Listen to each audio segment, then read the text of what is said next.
What is the importance of having a guru or a spiritual master when one is aware of having divine grace? They're really one and the same. It's not either or. The distinction that I've experienced on a personal level is when the ego kicks in, when illusion kicks in, when ignorance kicks in, when all of that makes us all so human kicks in, divine grace doesn't reach down and slap you silly. Divine grace is sort of content to just be there, shine upon you, flow upon you, bestow itself upon you. And when you come back to it, when you work your way out of your ego, when you work your way out of the illusion, you see grace. It's like the sun doesn't chase you into your dark room. The sun is there, it's shining. If you want to keep your curtains closed all day or keep your window really dirty, the sun's not going to bang on your window and say, come on, come on, come on. The guru, for me, has always been much more of one who isn't prepared to put up with my stuff quite as much as divine grace that's amorphous and just there is. The guru's the one who's going to say, in whatever language or whatever way, depending on the guru, but some variation of, oh really? Really that's how you think it all is? Oh really that's who you think you are? The number of times in my life that Puja Swamiji, and he's, as far as gurus go, he's incredibly gentle. He's on the just as the sun is content to shine when you want to open your windows, it's there. He's definitely on that end of the spectrum. He's not the type who's gonna constantly be saying to you, you should be this, be doing this, you should be doing that, you should be thinking this. He's really very deeply entrenched in his own faith in God and in the universe, and in knowing that when the time is right, you'll wake up and you'll go and he'll be there. But nonetheless, he's very, very present. Very present. Even if he's not actually saying, do this, think like that, be like this, he's right there. And the vast majority of the teachings that he's given me over the years have actually been in the form of questions. I'll go to him with, oh my God, this. And he'll just sort of very gently, very matter-of-factly turn it around. One example is the day I had been here, a year and a half or so, and he had taken me to see a group of 10 or 11 schools in a slum area outside of Delhi that had wanted him and his foundation to adopt them. They were very, very poor, being managed by a small trust that no longer had the financial ability to keep managing them. But children every day were showing up, and they had come to him and said, can you take over these schools? So he took me to see them, and I held it together during the day. But as we were in the car on the way back, the tears started, and I just cried and I cried and I cried and I cried. The situation was so dire. And my whole life, what I had wanted to do was help children. I mean, that was why I had gotten into child psychology. It was what touched me so deeply. Being here about the work was the children. And to spend your day seeing kids who not only were poor, not only were disadvantaged, but what pulled the tears for me so deeply was their gratitude, their joy. The world that I grew up in was people who were bitter for what they didn't have, people who were angry about what they didn't have, people who were all too aware of what they didn't have in comparison to others. And well, they damn well better get it, because if not, the system was unfair, or you were at fault, or, there was an anger and a bitterness, which of course is very, very understandable. But here we had these children who were far worse off than anyone I had ever met. But there wasn't a trace of bitterness. You'd hand out, we brought, cookies and biscuits and fruit and whatnot and things to distribute to the kids. And you'd hand out biscuits. And the older ones would grab them first, of course, but then instead of hiding it behind their back to grab another with the other hand and pulling them out of the hands of others, without realizing that we actually had enough for everyone, they would take them and start to break them into little pieces to share. And it wasn't until we convinced them that really we had enough for everyone would the older kids even begin to eat. And so it was just a day that had pulled my heart right out. And I'm crying, and we get back to our ashram in Delhi, and it's dinner time, and they serve dinner, and I'm crying, and I can't eat, and oh my God, these kids, and they have no food. And Pujya Swamiji looks at me, and he says, "Are your tears helping them?" Question. Are your tears helping them? And I kept crying. I'm like, no, of course not. But oh my God, those kids. And again, he looks at me. Are your tears helping those children? Well, no, of course, I had to admit they were not. And he then turned to me with, there was no criticism, there was no judgment, it was simply a stating of the obvious. And he said, your tears are only helping your own ego. He said, you feel like a very compassionate person.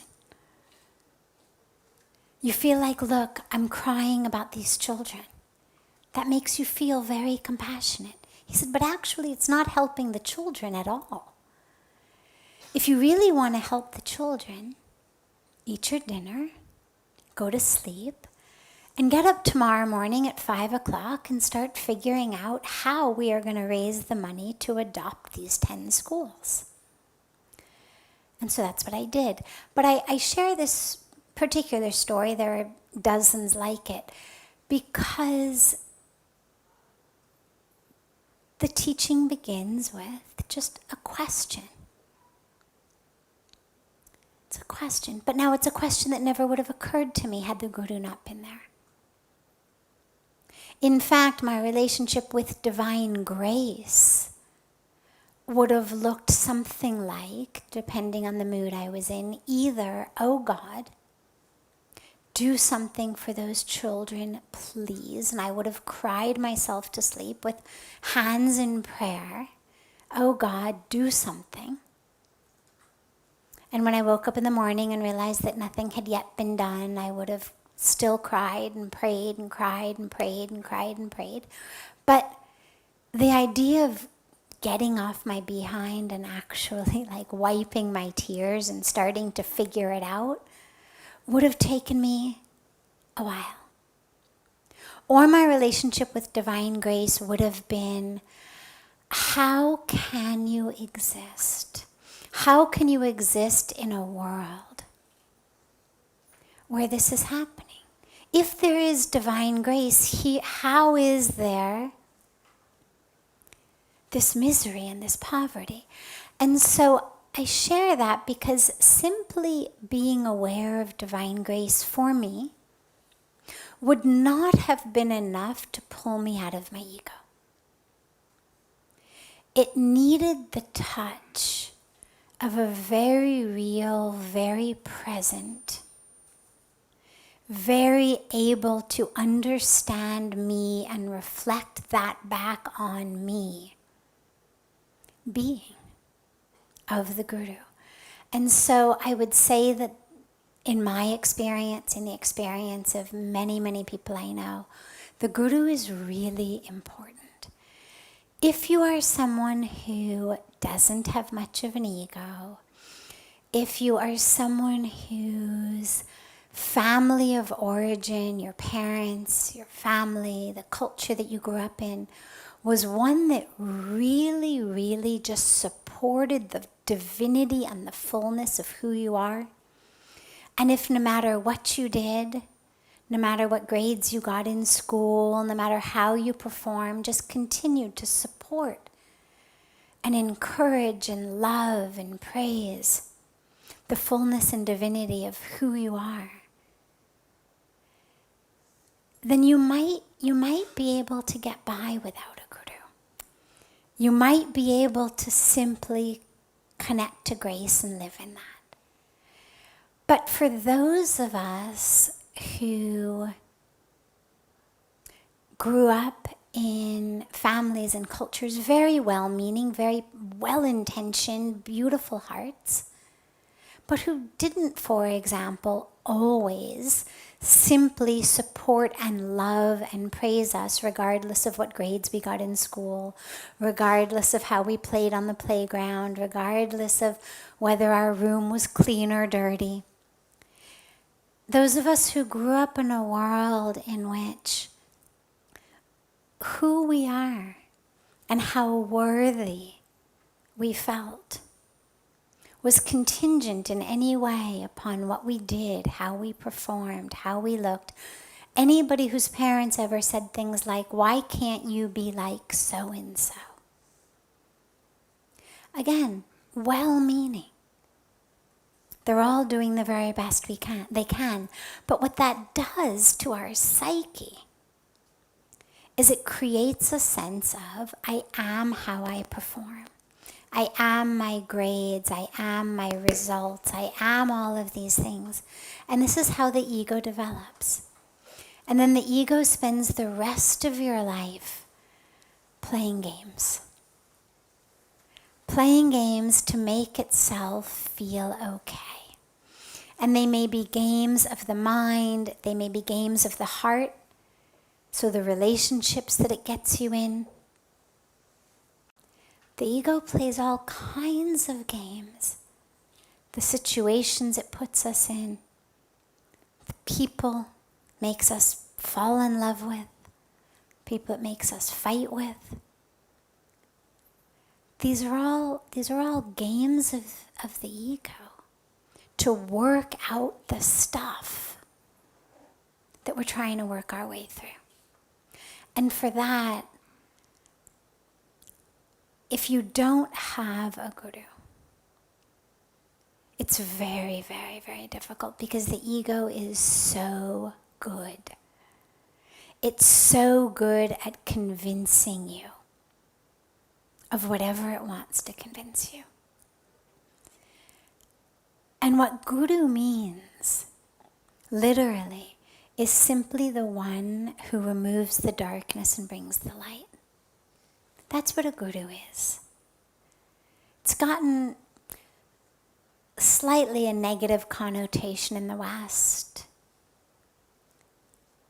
where we worship freedom and independence and autonomy and sovereignty, and the idea of having a Guru somehow makes us feel like it's infringing in some way on my autonomy, on my sovereignty, on my freedom.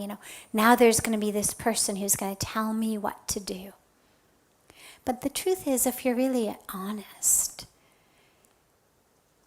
most of us aren't free anyway. Whether it's our fears, whether it's our desires, whether it's our identities, whether it's our conditioning, whatever it may be, we're living as slaves to that. Addictions, whatever we may be struggling with, we're already not free.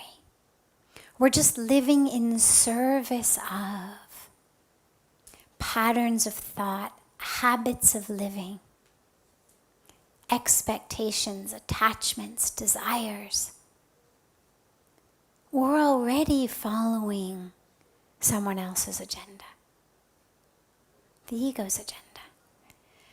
And so having a guru simply means I'm going to make a conscious decision to follow the teachings of the light, to follow the teachings of that which has my highest growth, my highest evolvement as its only goal. My ego's got so many goals. Not, sadly, my highest evolvement or my enlightenment. The ego, in fact, needs me to stay small and stuck because that's the only way it lives. Its entire reign is dependent upon keeping me in fear of it. So the ego needs to keep you stuck. The guru's trying to set you free, to show you the light. So I would strongly suggest it. It's not absolutely essential. There are examples in our spiritual history of people who attained enlightenment without the presence of a guru, but it's very rare. And what there's a lot more of is people who ended up not living the lives that they could have lived, not living in the peace, in the joy, in the light that they could have lived in if they hadn't been such a slave to their ego or such a slave to their history, such a slave to their identity or their desires or their programming. That's much, much more frequent than people automatically attaining enlightenment. And so if you simply wanted to look at, probabilities, probably you're going to be much better off with a guru